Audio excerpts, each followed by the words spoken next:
There are now new discussions and debates inside the British government in regards to bailing out a Chinese company simply because it's not performing well in the UK.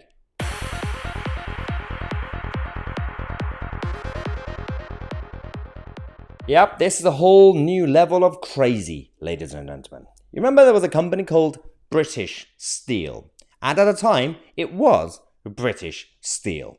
Not anymore, because it's now Chinese. And this debate, this video, is not about the difference and the concept, the ideological battle between privatization or nationalization. It's not about that. That's never been a main concern, because it can be practical, despite the ideologies. You can say, depending on the country and the culture and the industry, we can surrender and we can essentially come with a consensus saying, well, this industry, if the public sector, the government, could run it better, then fine. The biggest concern, especially when it comes to natural resources, especially when it comes to the foundation of the country, is not allowing foreign companies and foreign governments from infiltrating or selling it to them. And we are seeing a situation with the steel industry. And this is the beginning of chaos. Because Rishi Sunak's government, because they are following what the predecessors have done, selling out the British steel to China, and now it's not performing too well. So you have Michael Gove and Grant Shapps recommending and advising on the issue of a bailout. And there's a bit of a debate when it comes to Shapps, Gove, and obviously the Prime Minister and the Chancellor, and Jeremy Hunt. He's been told, he's been recommended an idea. £300 million British taxpayers' money being used to bail out this Chinese-owned company. And obviously he's trying not to do it, but it's been recommended that. But Jeremy Hunt is considering taxpayer-funded transition into green energy.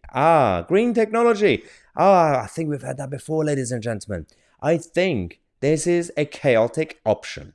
Now, they're the mother of all companies. This group that owns a part of it, obviously owns British Steel and many others. In case you didn't know, so they are losing money. They're not performing well. So on the one hand, if this was still a British company, then some of us could actually still concede and compromise and say, okay, let's find a way to save it. If it needs to be saved, and if it is viable, that's a whole different debate as well. So even someone like me, a pro-free marketeer and everything else, we could say, well, it is in the interest of national interest to do something about this, our own companies, our own country, right? I can compromise. But this company is not doing well in this country, and it's still got the name British Steel, but it's no longer British Steel. But the group, the mother company, the parent company, recorded a turnover of 224 billion Chinese yuan, which is 27 billion pounds in 2020. And it also has affiliates in 22 countries around the world. So this company that is making about 20 to 30 billion pounds a year, they are not bothering with bailing out their own British branch, the branch that they have in the UK. I don't think they need our money. I think they have enough money. I think the Chinese government has enough money, considering a lot of the Western governments owe money to Chinese financial backers and Chinese states and banks and central banks and everything else.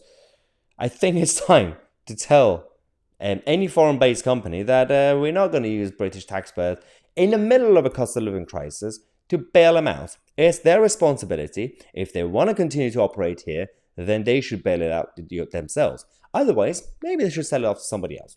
And then we could have a debate about who's going to own it, who's going to control it, and if it's going to be regulated or owned by the state. That's a whole different argument, because we can't even have that, because it's owned by China. So this is a new scandal, but it's not new, but the discovery is more recent. We're going to see what the government is going to be up to. On this channel, we're going to keep an eye on Jeremy Hunt and Rishi Sunak and the decision to give a financial support to this Chinese firm. Let me know what you think in the comment section. I'm Tousi, and we are the media.